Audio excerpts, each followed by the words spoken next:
Hello, my name is Delilah Cordova, visibility creator here at Omnipresence Studios. We expose the world to our interviewees' unique products, services, and books, and we also help in their journey to go from undiscoverable to visible in a digital world. I am currently on a mission to conduct 100 author interviews, and we're talking about all things books, from publishing to new authors, and don't forget, marketing. I would like to welcome you to our show, Marketing and Coffee, where authors come to get inspired and experience. Hey authors, you finished your manuscript. What do you do next? If you would like to learn more about being featured on my show, go to marketingandcoffee.com. And without further ado, meet our next awesome author. Hey everybody, it's Delilah Cordova. I am here again for another awesome author interview. And today I have with me Janie Isidoro. I hope I said it right. Yay!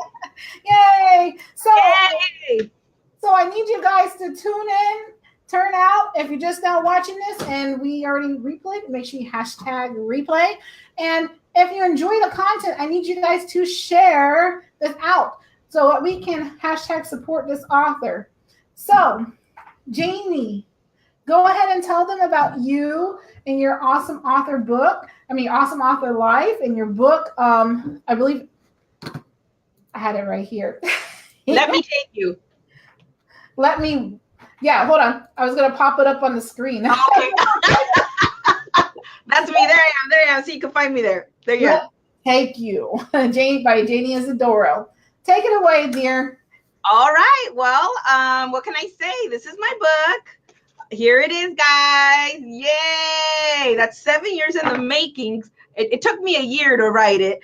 But that's been all my heart and soul in there. That's a product of my life, our culture, love, everything I think of, everything that I can feel, everything that I wanted to share with everybody, I put in there, It's a combination of wanting everybody to see what our cultura is like, what the style that we represent, why we do the things we do in family, love, relationships. It's all in that book. It goes to show you our beliefs and how close we are to our family and our culture. It stands true for many cultures. It's not that just the Chicano style. It stands true for many cultures. And I really wanted not only that to be told from the Chicano lifestyle, but to relate to others. Sometimes we think we're alone in a situation or unique to something, and we have way more in common in humanity than we can even possibly begin to understand, that we could begin to comprehend. And that's human nature, to kind of build up these limitations to us. But the truth is that we have a lot in common, and I wanted this book to get out to our culture. I did a lot of research when writing it, and I wanted I was looking to see if there was something like it, and I didn't find much like it. A lot of things were for prison style, or growing up in the 1920s, and they all have wonderful topics. Don't get me wrong, because I've been into that. I read that. It's my culture. I love it. But this was something for us of this age group. I was born in 82, so that makes me 21. Just saying, I'm 21. So I wanted to target those people. I want to target us that grew up, maybe not relating to something, but this book relates to our generation. And I thought it was so important for us to be able to walk somewhere and get something and be like, this relates to me. This is what I did. Or, this is my family. Or, hey, that's my abuelita on there. Or that's my brother or my primos, I wanted that to be in there. I wanted that to be relatable. I wanted, when you walked by that bookshelf and you seen something like this that held this style on there, that it would ring different, it would look different. And so you say, you know what, let me pick it up, let me read it.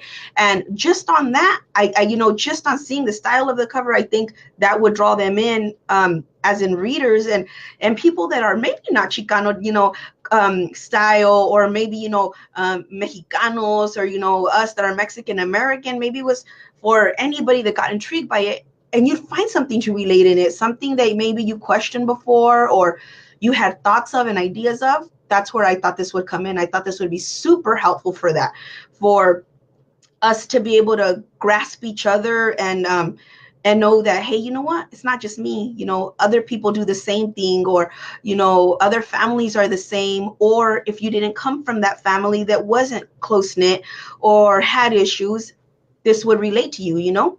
This would be definitely the thing that would reel you in. Whoo, girl. I can talk.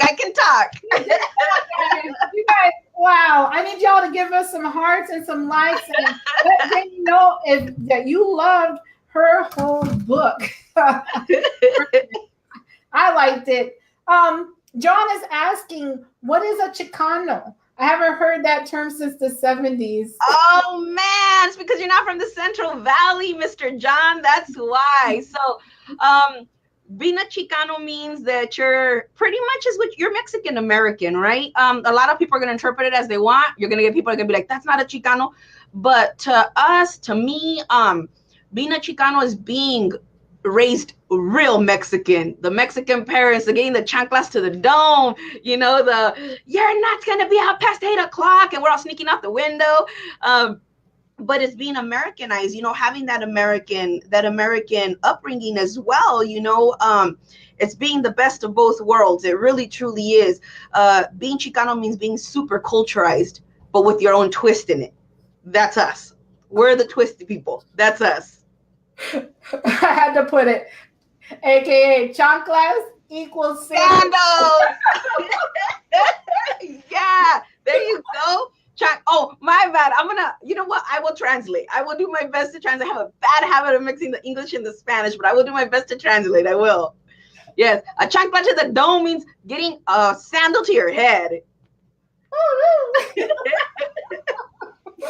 Yeah, or you'll get one thrown at you from across the room. And you know what? You could be standing on this side, and that chancla comes from this way, and it'll turn and go that way. The best. It really does. It's like a boomerang. I have no idea why. Yeah, John, he said, so a Chicano is a type of Latino. Yes. Yes. Yes. In a nutshell. In a nutshell, yeah. I guess you could say that. Yeah, that's right. And guys, don't forget, I am not Hispanic. I'm half black and white, but I know But you know the important stuff, right? I know chocolate and sandal equals Yeah, there you go. I have Hispanic children, so. Oh, okay. You're practically there. Almost. Cook me a little longer. There you go. So he says a Mexifornian, like a Mexicalifornian. I've never heard that. That's interesting. I've never heard that. So yeah. My question is, my first question is, we're having so much fun already. We got a lot of viewers watching. Hey, let us know if you guys have questions or comments and put them below. I have 2 lives going at the moment. We would definitely love your feedback and your engagement for this live show. So, and if you are enjoying it, make sure you share it out, because knowing about this book and knowing what chanclas is very important. Anyway. There you go. You see, you already learned something. I was all about educating. You already learned something. A chancla is a sandal, you see? So yeah, with that being said, I wanted to talk a little bit more about your book cover. Okay. Now, that's really important. You know, I had a hard time getting it together at first. And what I knew, when I was asked, well, what do you want on it? I couldn't tell you anything I wanted, but I knew what I didn't want. What I didn't want was anything sexualized on it. I didn't like a man and a woman embracing, or the guy half naked with jeans pulled down halfway, you know.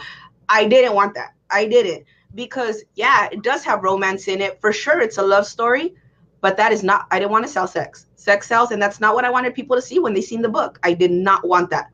So no telenovela. Yeah, no, it does, but I did not want that to be the first thing that you seen, or to judge it as so. What I really wanted it to represent was strength and culture. That's what I wanted. Nice. And I had an idea, so I kind of tossed the ideas out. I reeled in my husband. That's my husband on the cover.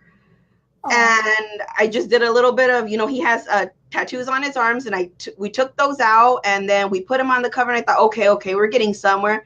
And then my comadre, I'm gonna translate that, my daughter's godmother, suggested, she goes, I told her, I wanted, when you look at it, to be like, I want you to see raza, raza is our culture, us. I want you to see raza on there. And she was all like, what do you think? I was like, well, I was thinking maybe a sarape, which is what you could see, this bottom piece, it's a blanket, it's a type of style of blanket on there.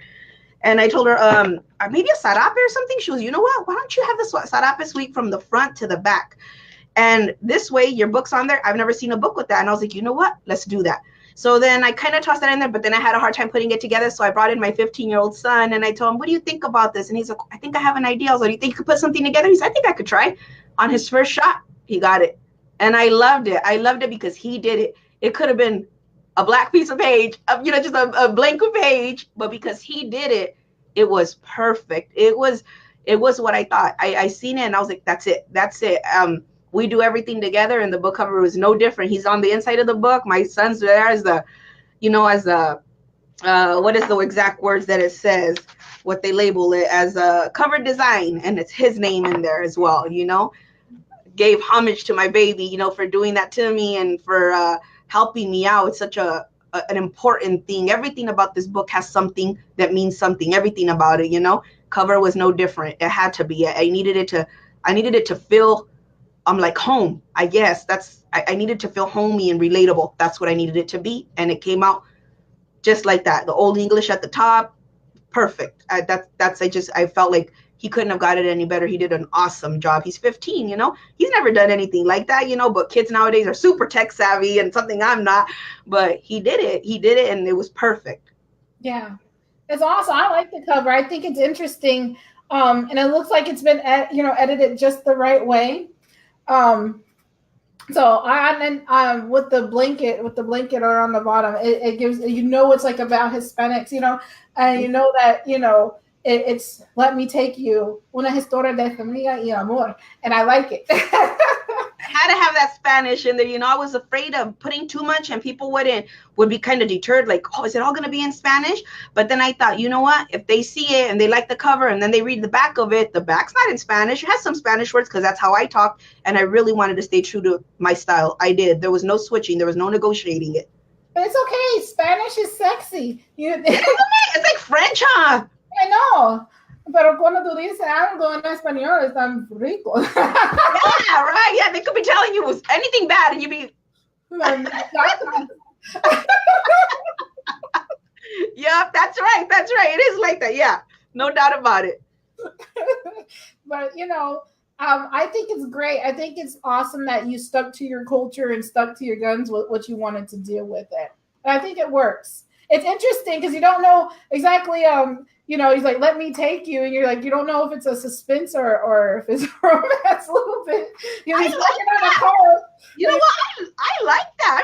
I do. I like that. I like that it's not automatically you think one thing, Yeah. I've gotten that a lot, that they're like, well, I see the title and I'm like, was that romantic? And then I see the guy and I'm like, was that not romantic? And I'm like, perfect. That's what I want you to do, not know. So you want to look and then you want to know. And I want people to be reeled in and to read it so they could learn more. It's it's about the learning process. It truly is. It's about, it's just educating yourself, Right.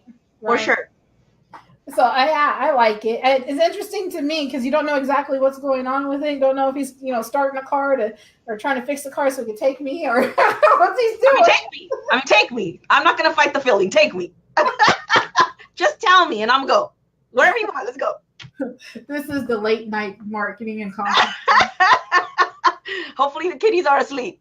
We're going to be talking about Hispanic romantic thrillers. But I'm going to say it in Spanish so you guys don't understand it in English. Oh my God. All right. So you guys, this book is really awesome. I've read a little bit of the first few chapters over here on Amazon.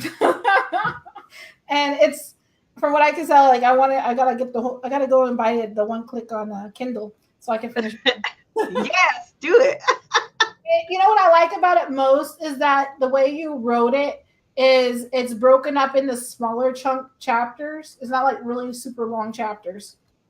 It's to the point. And that storyline flow is there for what I can see for the first few chapters here. So I like it. I like that it's a mix of Spanish and English. Um, but yeah, let's talk a little bit more about you and how you became an author. Um, you know what? The funny thing is that I was gonna go to film school in New York. I had went when I was 16 to the New York Film Academy. Had talked to the director, and I was ready when I graduated to go. I met who is now my husband, and I wasn't going anywhere. And he never was binding. He was never one to be like, "Don't go. You need to stay." No, he had promised to even move me to New York. I lived here in the Valley, and he was like, "I'll move you over there. Hey, and if we meet later on down the way, then we meet. Like down the ways." And I was like, "No, we don't meet down the ways. We stay where we're at." I was always into kind of arts. I've always been into arts, painting, film, all my whole life. And as a really small kid, I used to write keychain books. And by keychain, I mean, like, I used to make these small little books and then like bind them and put them on keychains, and I'd give them to my tios and my tias and, my mom, my grandma. So all these people had these little keychains hanging on them with little stories, like little picture books. And I didn't think anything until I had a really vivid dream. And I called my sister, and I was just like, "Oh man, I had this dream." And I told her about it. She's like, "Oh, that sounds interesting." She's like, "Oh, who was?" I was like, "Oh no, I don't even know who these people were." And she's like, "You should write it down, write it down." I was like, I'm gonna write it down. So I wrote it down, and then I thought, let me write a little bit more. And so then I ended up writing a good 50 pages. And then I sent it to her, and she was just like, "So now you're writing or what?" And I was like, yeah, I am writing. And she's like, "Well, write." And so became the first book. I didn't know author. I'm serious. I had no idea that I was I had no idea it was worth something in value of words, like of wisdom. I had no idea. I did not know that at all. So I circulated it to a close friends of mine, and I was like, "What do you guys think?" And everybody was like, "Where'd you buy this at? Whose is this?" And I was just like, "Oh no, it's mine. I wrote it." "What? What? I didn't know you wrote." I was like, "Well, I didn't either, but I just started." And so I kind of stumbled on it, and from that came 7 complete novels done. And I could write 30 more. I'm ready. Like, I already know what I need to write. I already know where I need to be. I don't know how it happened. It just happened. It just happened. It just did. So you have several novels. Is this one part? This one says volume 1. This is the first of 2 parts. Okay. So in a few months, the second will be dropping. A few months after that, the second series will drop. A few months after that, the next series, so on and so forth. Nice. So are they already written and in the editing stages? All done. Nice. See that you just kept writing. I did. I didn't stop. I just kind of, when I had an idea, I'd go with it. I never stopped. I completed them all. Of course, it has a little bit of work to do. As in editing is endless and horrible. I hate it. But yeah, sure enough, they need a little bit of work and stuff. But they're there. They're ready to go. They're waiting to see the world. Nice. That's great, because now you have enough to last you for a while and to could grow your platform and do all that good stuff that you need to do. Yeah, for sure. That's great. So yeah, if you guys are enjoying this interview, I need you to give us some hearts and go with some likes and comment below for us. Ask questions, get engaged. Let's help the author. The more we engage, the more Facebook likes it. So let's get the author out there. Hashtag support our author this evening. Let us know where you're from and what your question is below. Anyway, so my next question for you is, when did you, this is my favorite question. I always ask the same questions because they're my favorite to, but when did you learn that words have power? Oh, wow. That is a good question. Mm-hmm. When I grew up, I've never been asked that, but that's an amazing question. It makes me all really emotional. It really does, because whew, that's crazy. Gosh, that stumped me. But I guess the purpose of the book was my husband. He's amazing, an amazing man. And the reason it makes me so emotional is because he's my words. These books, people read them and get their own interpretation and ideas of things, But I think, especially for the people that know us, and we're a real close-knit group, a real tight group. And when my people read the book, they were exactly like I was right now, being all crazy and crying, because they know how much he means to me. And I really try to preach love. Anybody that knows me, that we hang out with or we attend things together, I'm a massive promoter of love, because love is universal. Yeah. Love is hard, but love is so rewarding at the same time, and it can be so hurtful, And so I think the power of words comes within love. The more you say it, the more you receive it. And if people can understand it, then they can give it and receive it as well, and that's where the power of words comes out. Is how much can you tell? Can you keep talking it and people are still going to keep turning around and not caring, but how much are you willing to keep talking? I don't shut up. I don't stop. It's always the same story. I want people to respect each other. I want husbands and wives to love each other. If you really love each other, there's all the understanding. I want children to love their parents. Like, I just feel that love is really, and the power of words is immense, because there's going to be, out of 20 people, one's going to hear you. But I promise you that one that heard you is going to go tell another 20, and they may get two. The power of words is amazing, truly amazing. Right. I like it. Everybody has their own interpretation too, though. Yeah, for sure. So yeah, what are some things that you would suggest for other aspiring authors who are just getting started? What's some best advice that you would give for them? Don't quit on yourself. Just when you think, from personal experience, I know nobody else that writes. I don't know any other authors. We're from a smaller town. Nobody is into writing or the arts really at all. I think my husband is the biggest promoter of our bad habits, and I say ours because we have the same bad habits. We're real artsy. We go to galleries. We go to stuff like that. We leave our small town because they don't offer a lot of that, so we go to a lot of bigger towns and do that. Mm-hmm. If I would have started writing and then depended on support, from a bunch of people, it would have never happened. Nobody writes. Nobody does those kind of things. But I've always been one to march to my own drum. Like, I just do, and I do, and that's it. And I don't care who says yes or no or what or questions. I do me because it makes me feel good. It makes me feel really good. And the more far-fetched the idea, the harder I fight for it, because it's just so far-fetched. And then I feel like, well, if I can prove that I can do it, then I can do it. And I'm going to go on to the next thing. So you don't stop.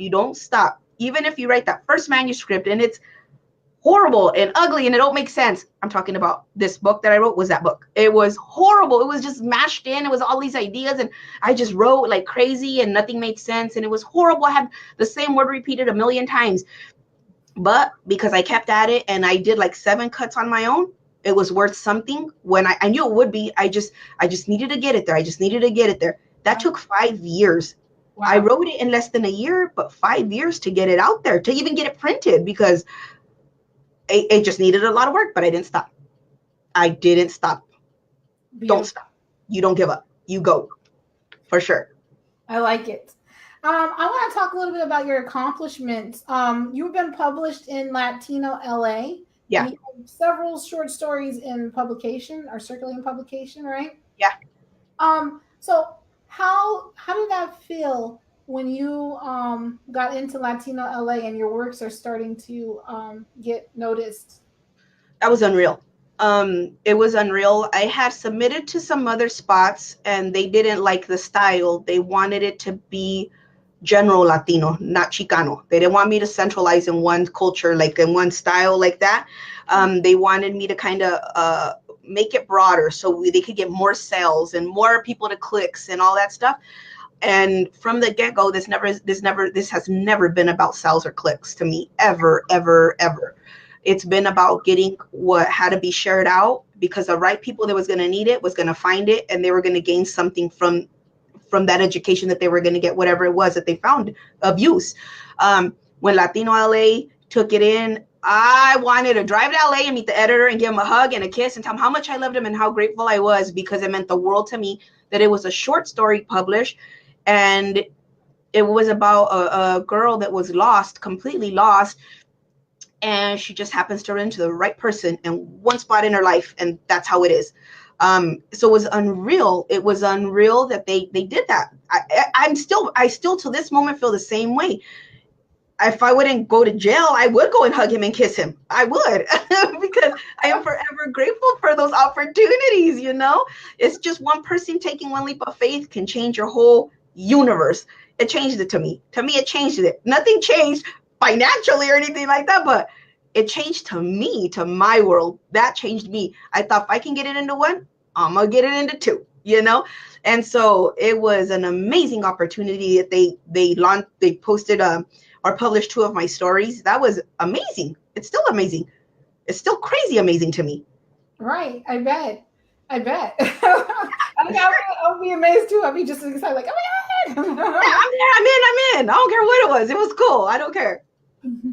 Yeah. So what's next? Well, I know you said you had several publications coming. Oh, I have a better question I wanted to ask you a minute ago. So you sound like a good dreamer to me, right? I want to know what you would think, or how you would want I want to know how you would want your book to play out as a movie. Who would be the co-star roles? You sound like my husband and my comadres and my crew. I don't know. I don't think about that. They think about that. They're always trying to cast people, and they have the whole director hired and everything. And we have about $22 put together. So we're like, I don't know, we're short a few bills on there, but they have it all planned out. Honestly, I don't know. I don't know. They talk about it, but I'm just kind of like, they're so crazy. They need medication. I don't know. I've never thought about that. I don't know. I don't know. I guess we leave that to the professionals. I don't know. I don't know who I would choose or anything like that. I don't know. I have no clue. I have no clue about that. I don't know. That's I think that's how far-fetched the idea is. I'm not even going to go there right now.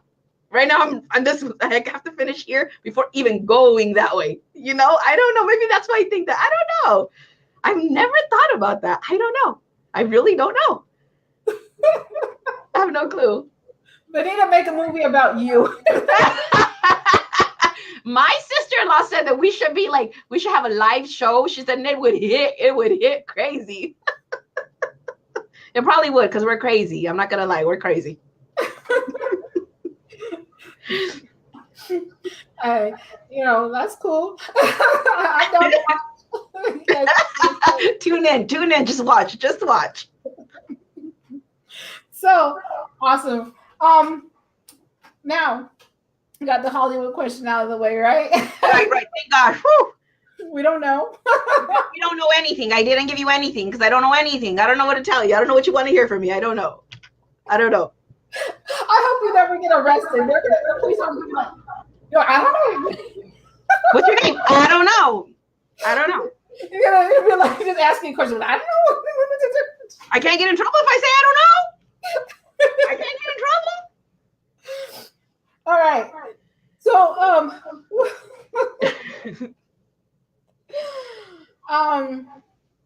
anyway, so the next question, you got me laughing so hard. I'm glad.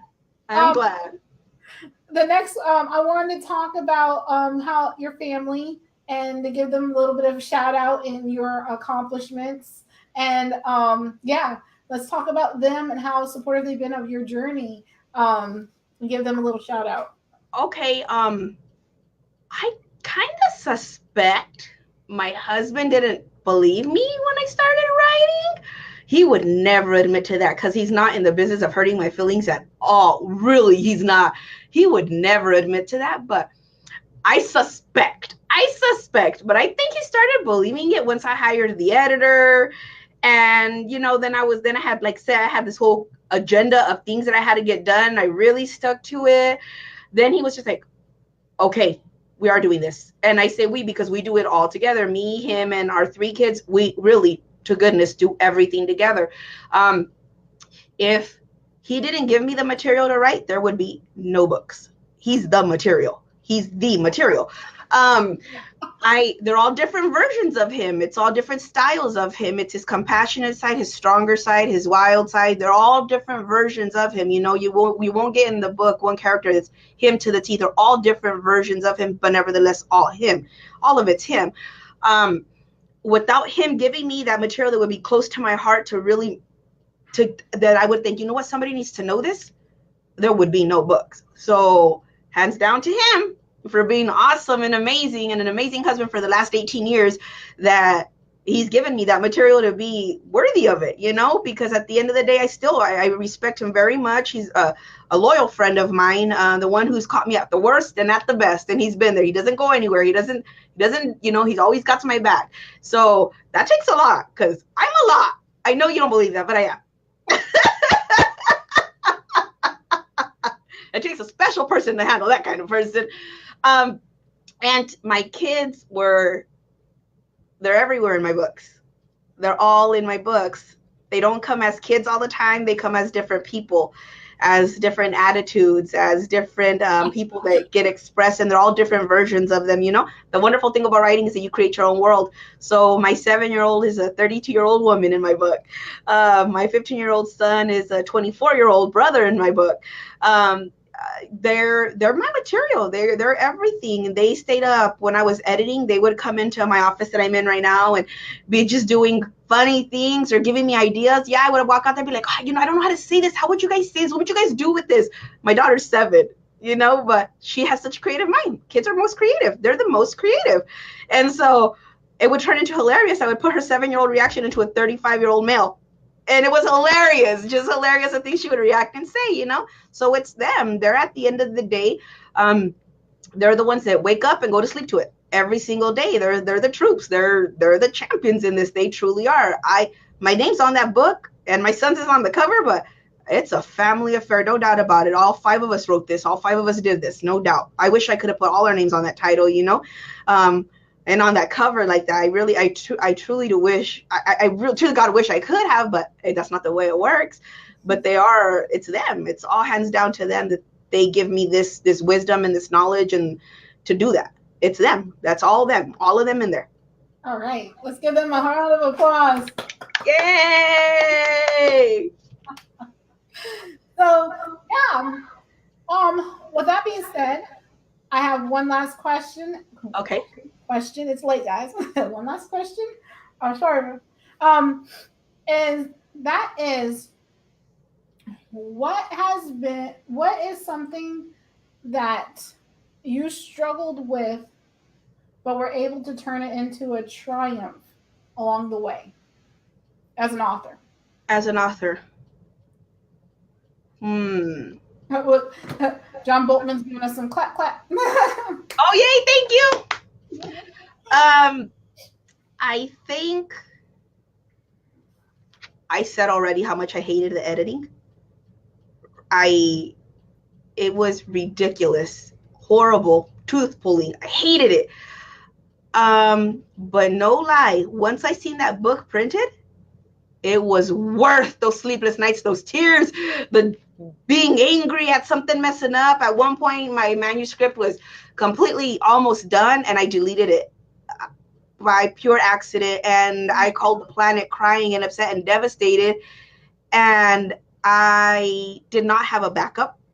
I didn't have anything, and it was devastating. Unless you're a writer, you have no idea how that feels, to all your creativity being gone in a snap. That was me. It was by accident. I had loaded it somehow. I had it on a flash drive, and the flash drive glitched, and boom, with the whole manuscript. And so I had to rewrite from memories and whatever I could scavenge out, but it came out 50,000 times better. And it's the editing that I say that's a learning curve. That I had no idea what entitled. Everybody kept saying it's tough work, you're not gonna like it. And I was just like, I'll be fine. I wrote it, I'll fix it. No, I did not want to fix it. And at the end of the day, I hired somebody to do the last cuts for me. And so the editing is woo, but it was worth it. Once I seen that book printed, it was worth every single inch of stress that I had. And get software, people. Get it. If you don't have it, find it, get it, and use it. that's the thing. It's the editing. I can't complain about anything but the editing or learning or anything. Something is about editing. You edit as you go. Don't you dare wait till you're 150,000 words in and then try to go back and edit. Don't do that. Don't do that.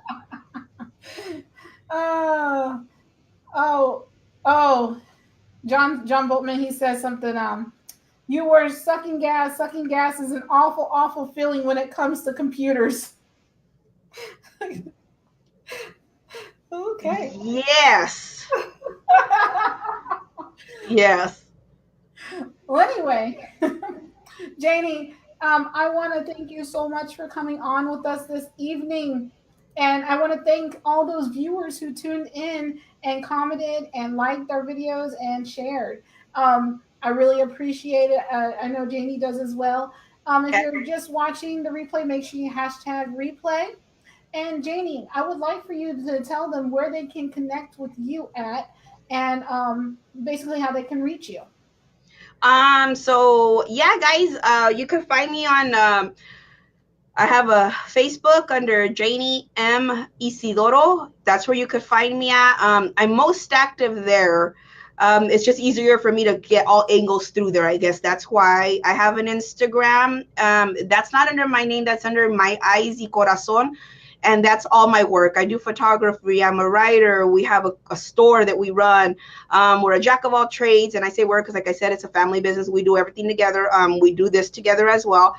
And so it's under my eyes y corazón, my Instagram, and Twitter is the same, my eyes y corazón. And you'll see a mix of everything on those two. But on my Facebook, the Janie M Isidoro, that's the most direct, where it's straight up the writing. That's straight up all the writing is, and anything going on and anything I share with everybody. I love it. I love to share it. I don't care.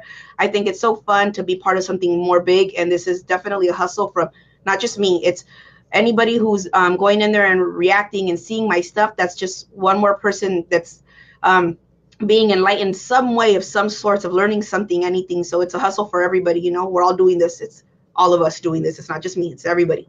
Right. And then, yeah. It's late, you guys. I'm like trying to think. It's been so much fun. I got so much laughter in. I feel better. Good. I'm glad. Yeah, you're right. I'm glad. Definitely go to bed. So, everybody, I want to thank everybody for coming on. I want to thank everybody for showing up and showing out. And we'll say good night. Thanks, guys. Good night. Make sure to subscribe and ring the bell to receive our notifications.